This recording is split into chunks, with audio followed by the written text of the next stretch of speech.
Hello friend. आज मैं आपके लिए वीकली करंट अफेयर लेकर के आई हूँ। इसमें 21 तारीख से लेकर के 26 तारीख के सारे इम्पोर्टेंट क्वेश्चंस हैं जो कि आपकी परीक्षा के दृष्टिकोण से बहुत महत्वपूर्ण है। तो आप मेरे वीडियो को शुरू से अंत तक देखें, इसे सब्सक्राइब करना न भूलें, लाइक और शेयर ज़रूर करें। हाल ही में किस मंत्रालय ने भारत में तेंदुए की स्थिति 2018 रिपोर्ट जारी की है? हमारे ऑप्शंस है एचआरडी मंत्रालय, रेलवे मंत्रालय, पर्यावरण मंत्रालय, इनमें से कोई नहीं। इसका सही जवाब है पर्यावरण मंत्रालय। पर्यावरण मंत्रालय ने भारत में तेंदुए की स्थिति 2018 रिपोर्ट जारी की है।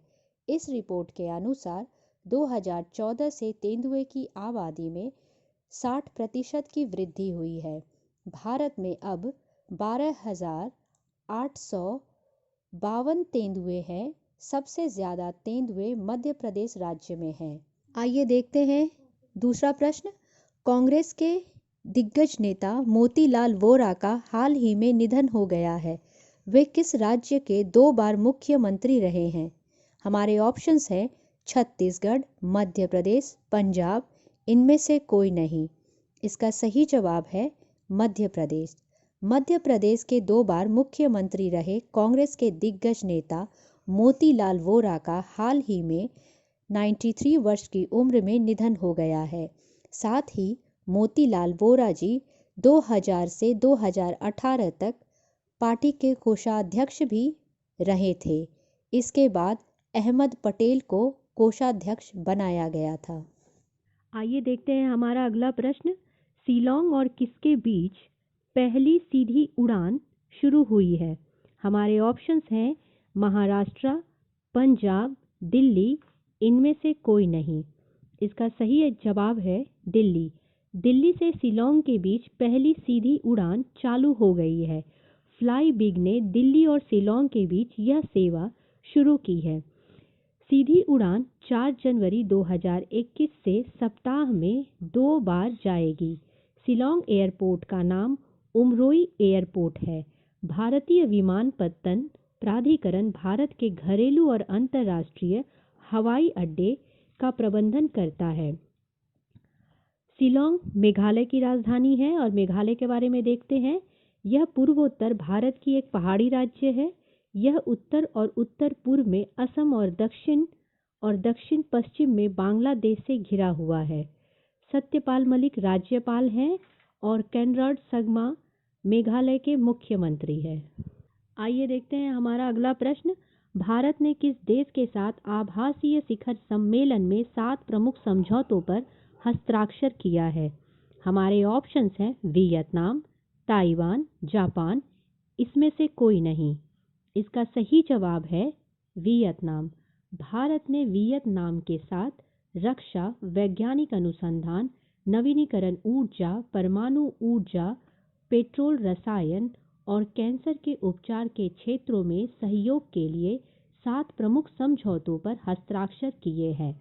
दोनों नेताओं ने एक संयुक्त विजन दस्तावेज 2021 से 23 के बीच द्विपक्षीय संबंधों के लिए कार्य योजना भी जारी की है। दोनों नेताओं ने द्विपक्षीय और वैश्विक मुद्दों पर चर्चा की।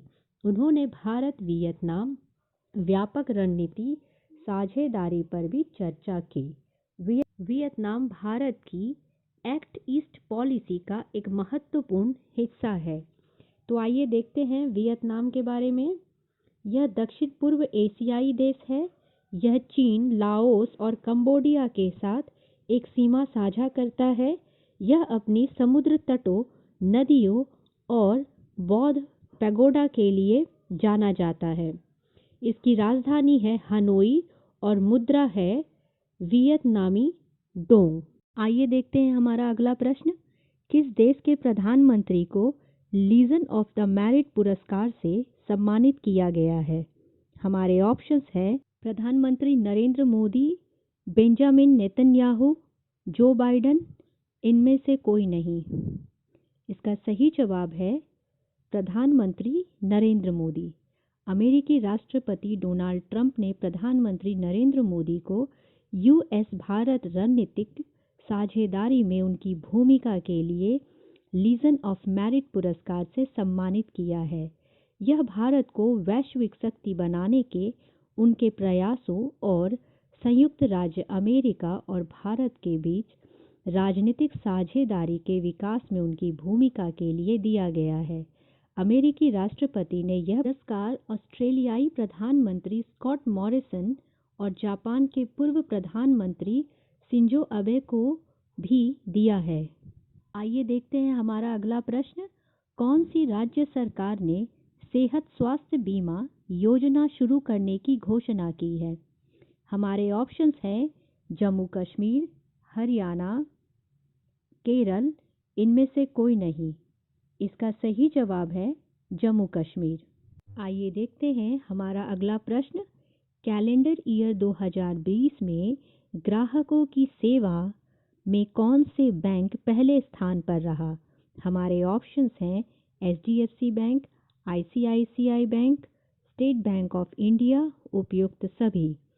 इसका सही जवाब है उपयुक्त सभी। कैलेंडर ईयर 2020 में ग्राहकों की सेवा करने वाले bank HDFC bank, ICICI bank और स्टेट बैंक पहले स्थान पर रहे। आइए देखते हैं हमारा अगला प्रश्न। Association of tennis professional award किस खिलाड़ी को सिंगल कैटेगरी में फैंस फेवरेट अवार्ड से सम्मानित किया गया है? हमारे ऑप्शंस हैं नोवाक जोकोविच, राफेल नडाल, रॉजर फेडरर, इनमें से कोई नहीं। इसका सही जवाब है रॉजर फेडरर। हाल ही में association of tennis professional award की घोषणा की गई है। इस बार Roger Federer, Rafael Nadal, Novak जोकोविच, वासेक पोसिप्सिल, आंद्रे रूबलेव और फ्रांसिस टिकाफो अवार्ड जीतने वाले खिलाड़ी रहे और रॉजर फेडरर को सिंगल कैटेगरी में फैंस फेवरेट अवार्ड से सम्मानित किया गया है। साथ ही तीसरे साल और कुछ चौथी बार स्टीफन एडबर्ग स्पोर्ट्समैनशिप अवार्ड से सम्मानित किया गया है। आइए देखते हैं हमारा अगला प्रश्न। निम्न में से किस फुटबॉल खिलाड़ी को 2020 के गोल्डन फुट अवार्ड से सम्मानित किया गया है? हमारे ऑप्शंस है Cristiano Ronaldo, Lionel Messi, Sunil Chhetri, इनमें से कोई नहीं। इसका सही जवाब है क्रिस्टियानो रोनाल्डो। 35 वर्ष के क्रिस्टियानो रोनाल्डो को 2020 के गोल्डन फुट अवार्ड से सम्मानित किया गया है। उन्होंने परमा के खिलाफ रविवार को सीरी ए के एक मैच में इस साल का 33वां गोल करके यूवेस्टन के पूर्व खिलाड़ी ओमार सिवोरी के रिकॉर्ड की बराबरी कर ली है। सिवोरी ने 1961 में ये उपलब्धि हासिल की थी। आइए देखते हैं हमारा अगला प्रश्न। भारतीय तटरक्षक की गश्ती जहाज सुजीत का हाल ही में किस राज्य में जलावतरण हुआ है? हमारे ऑप्शंस हैं कोलकाता, गोवा, गुजरात, इनमें से कोई नहीं। इसका सही जवाब है गोवा। भारतीय तटरक्षक के गश्ती जहाज सुजीत का हाल ही में गोवा में जलावतरण हुआ है। यह गश्त के लिए 105 मीटर सीरीज का दूसरा जहाज है जिसने तटरक्षक की परिचालन क्षमता में इजाफा होगा। आइए देखते हैं हमारा अगला प्रश्न। रूस ने हाल में ब्रिटेन में स्थित वन वेब कंपनी के साथ कितने उपग्रह अंतरिक्ष में स्थापित किए हैं? हमारे ऑप्शंस है 12 उपग्रह, 36 उपग्रह, 24 उपग्रह और 48 उपग्रह। इसका सही जवाब है 36 उपग्रह। रूस ने हाल ही में अपने सोयूज 2.1 वी करियर रॉकेट को सफलतापूर्वक लॉन्च किया है। साथ ही ब्रिटेन में स्थित वन वेब कंपनी के साथ 36 उपग्रह अंतरिक्ष में स्थापित किए हैं। रूसी स्पेस कॉरपोरेशन का वोस्टोचनी स्पेसपोर्ट से वन वे उपग्रह का यह पहला प्रक्षेपण था। आइए देखते हैं हमारा अगला प्रश्न। निम्न में से किसकी सहायक कंपनी उत्तर भारत में विनिर्माण सुविधा स्थापित करने के लिए 125 करोड़ रुपये का निवेश करेगी। हमारे ऑप्शंस हैं Bajaj consumer care, LT foods, Hindustan food limited, इसमें से कोई नहीं। इसका सही जवाब है Hindustan food limited. Hindustan food limited की सहायक कंपनी उत्तर भारत में विनिर्माण सुविधा स्थापित करने के लिए 125 करोड़ का निवेश करेगी। नई सुविधा फास्ट मूविंग कंज्यूमर गुड्स यानी एफएमसीजी उत्पादों के लिए अनुबंध निर्माण स्थान से अपना विस्तार करने के लिए कंपनी की समेकित योजना का हिस्सा है।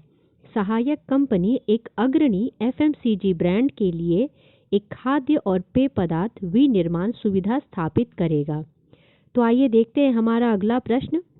इलेक्ट्रॉनिक व्हीकल मोबिलिटी सॉल्यूशन प्रदाता सन मोबिलिटी किस शहर में स्वैप पॉइंट नामक 100 बैटरी स्वैपिंग बैटरी स्टेशन बनाएगी? हमारे ऑप्शंस हैं मुंबई, पुणे, बेंगलोर, इनमें से कोई नहीं। इसका सही जवाब है Bengaluru. Electronic vehicle mobility solution प्रदाता सन मोबिलिटी बेंगलुरु में स्वैप पॉइंट नामक 100 बैटरी स्वैपिंग बैटरी स्टेशन बनाएगी। आइए देखते हैं हमारा अगला प्रश्न। दिसंबर 2020 में किसको foundation of Indo Israel chamber of commerce द्वारा global visionary of sustainable business and peace की उपाधि से सम्मानित किया गया है? हमारे ऑप्शंस हैं रतन टाटा, मुकेश अंबानी, आनंद महिंद्रा, इनमें से कोई नहीं। इसका सही जवाब है रतन टाटा। वयोवृद्ध उद्योगपति रतन टाटा को foundation of Indo Israel chamber of commerce द्वारा global visionary of sustainable business and peace की उपाधि से सम्मानित किया गया है। उन्होंने एकता, शांति और स्थिरता के प्रतीक के लिए सम्मानित किया गया है। उन्हें भारत के 2 सर्वोच्च नागरिक पुरस्कार पद्म विभूषण और पद्म भूषण से भी सम्मानित किया गया था। लेते हैं हमारा अगला प्रश्न। बहुत इंपॉर्टेंट और अलग सा सवाल है।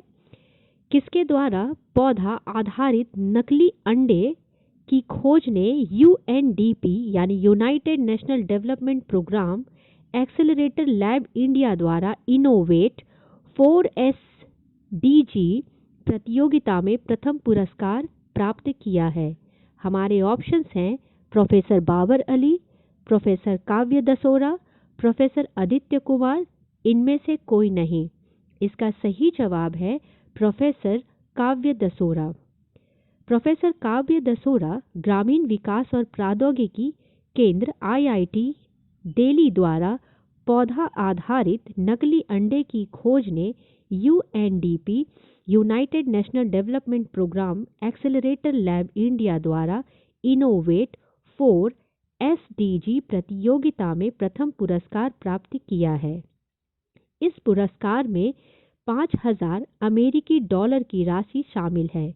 नकली अंडे का विकास आहार विशिष्ट विगन और शाकाहारी लोगों की प्रोटीन की ज़रूरतों को पूरा करता है।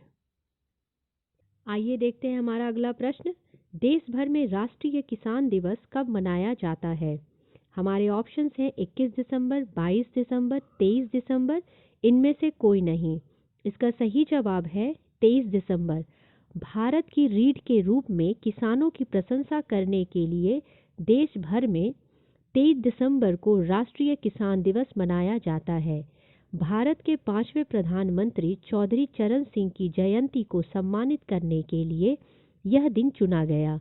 उनका जन्म 23 दिसंबर 1902 को हुआ था। किसान नेता चौधरी चरण सिंह ने जुलाई 28, 1979 से 14 जनवरी तक बहुत कम समय के लिए देश की सेवा की थी। आइए देखते हैं हमारा अगला प्रश्न। भारत बायोटेक ने अमेरिकी बाजार के लिए भारत के पहले स्वदेशी कोविड-19 वैक्सीन उम्मीदवार कोवैक्सीन को विकसित करने के लिए निम्नलिखित में से किसके साथ एक आशय पत्र पर करार किया है? हमारे ऑप्शंस हैं हिट बायोटेक, टॉनिक फार्मास्यूटिकल्स, ऑक्यूजेन इनकॉर्पोरेटेड, इनमें से कोई नहीं। इसका सही जवाब है एक्यूजेन इनकॉर्पोरेटेड। भारत ने पहले स्वदेशी कोविड-19 वैक्सीन उम्मीदवार कोवैक्सीन के सह विकास के लिए अमेरिका आधारित बायोटेक फार्मास्यूटिकल एक्यूजेन इनकॉर्पोरेटेड के साथ एक आशय पत्र पर करार किया है। एक्यूजेन के पास वैक्सीन उम्मीदवार के लिए अमेरिकी अधिकार होंगे और भारत बायोटेक के सहयोग से अमेरिकी बाजार के लिए नैदानिक विकास, पंजीकरण और व्यावसायीकरण के लिए जिम्मेदार होगा। आइए देखते हैं हमारा अगला प्रश्न।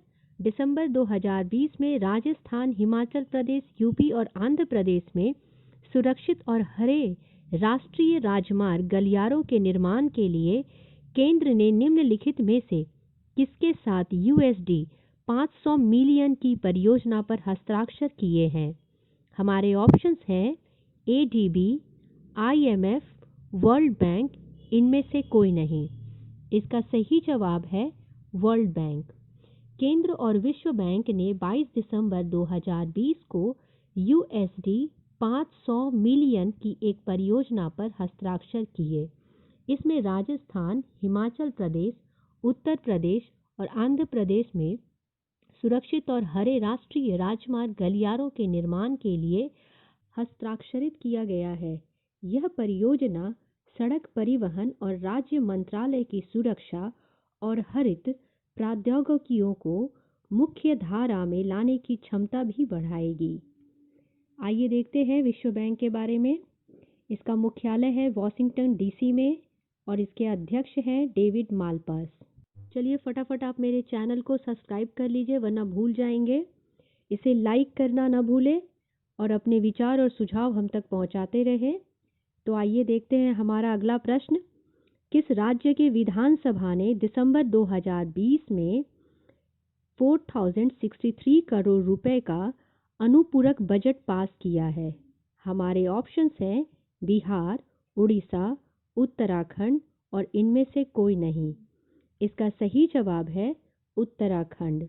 उत्तराखंड विधानसभा ने 22 दिसंबर 2020 को 4063 करोड़ रुपए का अनुपूरक बजट पास किया। ध्वनि मत द्वारा पारित इस अनुपूरक बजट में राज्य 2071.42 करोड़ रुपीस और पूंजीगत व्यय के लिए 1992.37 करोड़ रुपया है। अनुपूरक बजट में कुंभ 2021 के लिए 200 करोड़ रुपए का प्रावधान भी है। आइए देखते हैं उत्तराखंड के बारे में।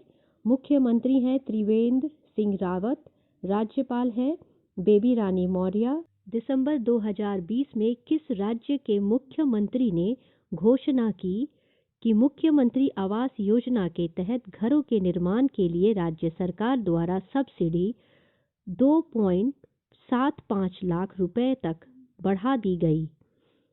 हमारे ऑप्शंस हैं उड़ीसा, गुजरात, तमिलनाडु, इनमें से कोई नहीं। इसका सही उत्तर है तमिलनाडु। तमिलनाडु के मुख्यमंत्री एडापट्टी पलानीसामी ने घोषणा की कि प्रधानमंत्री आवास योजना के तहत घरों के निर्माण के लिए राज्य सरकार द्वारा सब्सिडी 2.75 लाख रुपीस तक बढ़ा दी गई है। इस उद्देश्य के लिए सरकार द्वारा 1800 करोड़ रुपये का अतिरिक्त कोष आवंटित किया गया है। PM आवास योजना एक पहल है।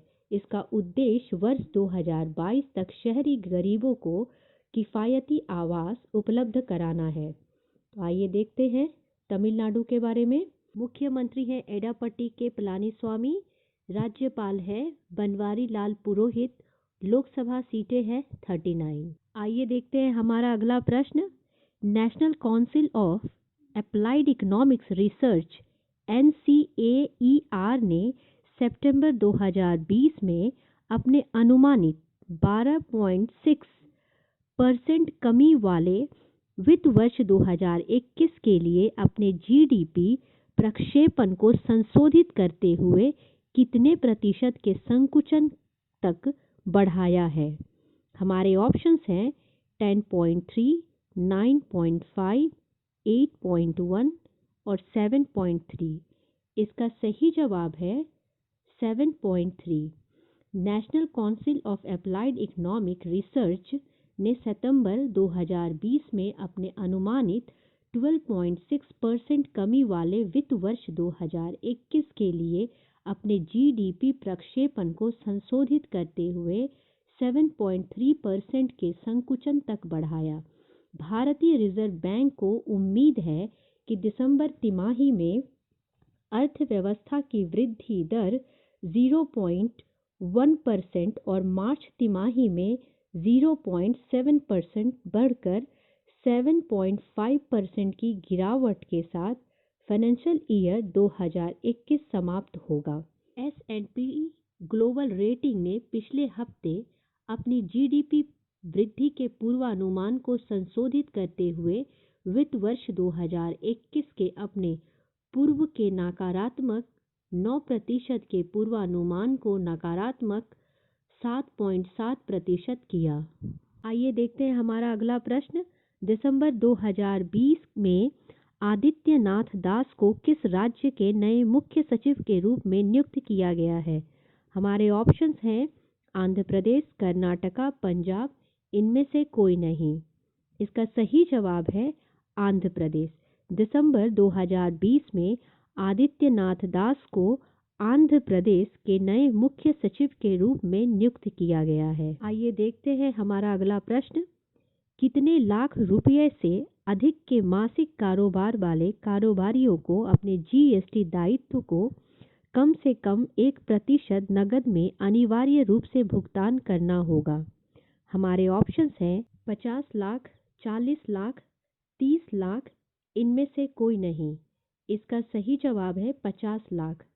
50 लाख से अधिक के मासिक कारोबार वाले कारोबारियों को अपने जीएसटी दायित्व का कम से कम 1% नकद में अनिवार्य रूप से भुगतान करना होगा। केंद्रीय अप्रत्यक्ष कर और सीमा शुल्क बोर्ड सीबीआईसी ने वस्तु और सेवा कर जीएसटी नियमों में नियम 86B की शुरुआत की, जो जीएसटी देनदारी को 99% तक बढ़ाने के लिए इनपुट टैक्स क्रेडिट आईटीसी के उपयोग को प्रतिबंधित करता है। कारोबार सीमा की गणना करते समय जीएसटी छूट वाले सामानों की बिक्री और शून्य दरों की आपूर्ति शामिल नहीं है। यदि प्रबंध निर्देशक या किसी भी साथी ने आयकर के रूप में 1 लाख से अधिक का भुगतान किया है या पंजीकृत व्यक्ति को उपयुक्त इनपुट टैक्स क्रेडिट के तर्ज पर पिछले वित्तीय वर्ष में 1 लाख रुपए से अधिक का रिफंड राशि प्राप्त हुई है, तो यह प्रबंध लागू नहीं होगा। आइए देखते हैं हमारा अगला प्रश्न। जनवरी 2021 में निम्नलिखित में से कौन सेक्टर में विकास को बढ़ावा देने के उद्देश्य से स्टार्टअप पर एक वैश्विक शिखर सम्मेलन आयोजित करेगा? हमारे ऑप्शंस हैं आरबीआई, सेबी, उद्योग और आंतरिक व्यापार को बढ़ावा देने के लिए विभाग, या इनमें से कोई नहीं। इसका सही जवाब है उद्योग और आंतरिक व्यापार को बढ़ावा देने के लिए विभाग। उद्योग और आंतरिक व्यापार को बढ़ावा देने के लिए विभाग DPIIT 15 और 16 जनवरी 2021 को स्टार्टअप पर एक वैश्विक शिखर सम्मेलन का आयोजन करेगा। इसमें सेक्टर के विकास को बढ़ावा दिया जाएगा। एशियाई देशों में स्टार्टअप, घरेलू खिलाड़ी और वैश्विक उद्यमी वर्चुअल समिट में भाग लेंगे। प्रधानमंत्री नरेंद्र मोदी 16 जनवरी को प्रतिभागियों को संबोधित करेंगे। आइए जानते हैं उद्योग और आंतरिक व्यापार को बढ़ावा देने के लिए विभाग के बारे में, जिसे हम department of promotion of industry and internal trade कहते हैं। इसकी स्थापना 1995 में हुई थी। इसकी पेरेंट ऑर्गेनाइजेशन है ministry of commerce and industry और इसके सेक्रेटरी हैं गुरु प्रसाद महापात्रा। आइए देखते हैं हमारा अगला प्रश्न। अप्रैल 2020 के किस देश से लगभग 12,000 करोड़ रुपये के से अधिक प्रत्यक्ष विदेशी निवेश के प्रस्ताव सरकार को प्राप्त हुए हैं। हमारे ऑप्शंस हैं अमेरिका, चाइना, रशिया, इनमें से कोई नहीं। इसका सही जवाब है चाइना। आइए देखते हैं हमारा अगला प्रश्न। जनवरी 2021 से किस जिले में नवनिर्मित चिप्पी हवाई अड्डे से उड़ान संचालन शुरू होगा? हमारे ऑप्शंस हैं बीजापुर, त्रिशूर, सिंधुदुर्ग, इनमें से कोई नहीं। इसका सही जवाब है सिंधुदुर्ग। सिंधुदुर्ग जिले से नवनिर्मित चिप्पी हवाई अड्डे से उड़ान संचालन जनवरी 2021 में शुरू होगा। यह कोंकण के गोवा सीमा के करीब स्थित हवाई अड्डा महाराष्ट्र, गोवा, उत्तरी कर्नाटका और पश्चिम महाराष्ट्र के कोंकण क्षेत्र को बेहतर कनेक्टिविटी प्रदान करेगा। यह कोंकण क्षेत्र में पर्यटन और विकास को और बढ़ावा देगा।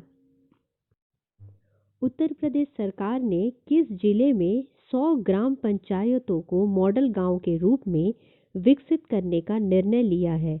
हमारे ऑप्शंस हैं गोरखपुर, देवरिया, अमेठी, इनमें से कोई नहीं। इसका सही जवाब है गोरखपुर। उत्तर प्रदेश सरकार ने गोरखपुर जिले में 100 ग्राम पंचायतों को मॉडल गांव के रूप में विकसित करने का निर्णय लिया है। गांव को आत्मनिर्भर बनाया जाएगा और वे अन्य ग्राम पंचायत के लिए उदाहरण के रूप में कार्य करेंगे। मुख्यमंत्री आदित्यनाथ ने जिला प्रशासन के अधिकारियों को निर्देश दिया है कि मॉडल गांव बनाने के लिए ग्राम पंचायतों में प्रदर्शन अनुदान, कोऑपरेटिव सामाजिक दायित्व निधि का उपयोग किया जाए। गांव में जल संरक्षण के लिए एक तालाब, जल निकासी, सड़कें, ओपन जिम, वाचनालय, खेल मैदान और वर्षा जल संचय होगा। आइए देखते हैं उत्तर प्रदेश के बारे में। यहाँ के मुख्यमंत्री हैं योगी आदित्यनाथ और राज्यपाल हैं आनंदीबेन पटेल। आप मेरे वीडियो को शुरू से अंत तक देखें, इसे सब्सक्राइब करना ना भूलें, इसे ज़्यादा से ज़्यादा शेयर करें, लाइक करें और अपने कमेंट हम तक पहुंचाते रहें। तो देखते हैं हमारा अगला प्रश्न। निम्न में से किस लघु और दीर्घकालीन परियोजनाओं की सुविधा के लिए IIT वाराणसी ने अंतरिक्ष के एक क्षेत्रीय शैक्षणिक केंद्र स्थापित करेगा? हमारे ऑप्शंस हैं DRDO, इसरो, नासा, इनमें से कोई नहीं। इसका सही जवाब है इसरो। संस्थान ने लघु और दीर्घकालीन परियोजनाओं की सुविधा के लिए IIT वाराणसी में अंतरिक्ष के लिए एक क्षेत्रीय शैक्षणिक केंद्र स्थापित करेगा। इसरो और भारतीय प्रौद्योगिकी संस्थान ने इस संबंध में 23 दिसंबर 2020 को एक समझौता ज्ञापन पर हस्ताक्षर किए थे। इसमें संस्थान और सहयोगी संस्थानों से BTech और MTech छात्रों के लिए अल्पकालिक परियोजनाएं भी शामिल की जाएंगी। आइए देखते हैं हमारा अगला प्रश्न। DRDO ने उड़ीसा तट पर चांदीपुर से medium range surface to air MRSAM missile का सफल परीक्षण किया। यह MRSAM मिसाइल का सेना संस्करण था, जिसे भारत और किस देश द्वारा संयुक्त रूप से डिज़ाइन किया गया है? हमारे ऑप्शंस हैं अमेरिका, जापान, इजराइल, इनमें से कोई नहीं। इसका सही जवाब है इजराइल। DRDO ने 23 दिसंबर 2020 को ओडिशा तट पर चांदीपुर से medium range surface to air MRSAM missile का सफल परीक्षण किया। यह MRSAM मिसाइल का सेना संस्करण था, जिसे भारत और इजराइल द्वारा संयुक्त रूप से डिज़ाइन किया गया है। यह मिसाइल सशस्त्र बलों को मध्यम दूरी पर विभिन्न प्रकार के हवाई लक्ष्यों के खिलाफ वायु रक्षा क्षमता प्रदान करने के लिए डिज़ाइन की गई है। आइए जानते हैं इजराइल के बारे में। इसकी राजधानी है यरूशलेम। इजरायली शेकेल यहाँ की मुद्रा है और राष्ट्रपति हैं रियूवेन रिवलिन। आइए देखते हैं हमारा अगला प्रश्न। वैज्ञानिक अंतर्राष्ट्रीय विज्ञान साहित्य महोत्सव के उद्घाटन सत्र में भारतीय क्षेत्रीय भाषा में विज्ञान साहित्य पर एक सत्र की अध्यक्षता किसने की है? हमारे ऑप्शंस है दिवाकर बैनर्जी, नंदन कुद्याई, मणिरत्नम, इनमें से कोई नहीं। इसका सही जवाब है Shri Nandan Kudyai. National institute of science communication and information research, पृथ्वी विज्ञान मंत्रालय और विजना भारतीय ने संयुक्त रूप से IISF 2020 के उद्घाटन दिवस पर वैज्ञानिक अंतर्राष्ट्रीय विज्ञान साहित्य समारोह का उद्घाटन सत्र आयोजित किया। फिल्म निर्माता श्री नंदन कुद्याई ने भारतीय क्षेत्रीय भाषा में विज्ञान साहित्य पर एक सत्र की अध्यक्षता की। आइए देखते हैं हमारा अगला प्रश्न। किसे कॉर्पोरेट सोशल रिस्पॉन्सिबिलिटी CSR क्षेत्र में प्रतिष्ठित CII ITC सस्टेनेबिलिटी अवार्ड 2020 में उत्कृष्टता से सम्मानित किया गया है? हमारे ऑप्शंस हैं NTPC limited, Gill India, ONGC, इनमें से कोई नहीं। इसका सही जवाब है NTPC लिमिटेड। NTPC लिमिटेड को कॉर्पोरेट सोशल रिस्पॉन्सिबिलिटी क्षेत्र में प्रतिष्ठित CII ITC सस्टेनेबिलिटी अवार्ड 2020 में उत्कृष्टता से सम्मानित किया गया है।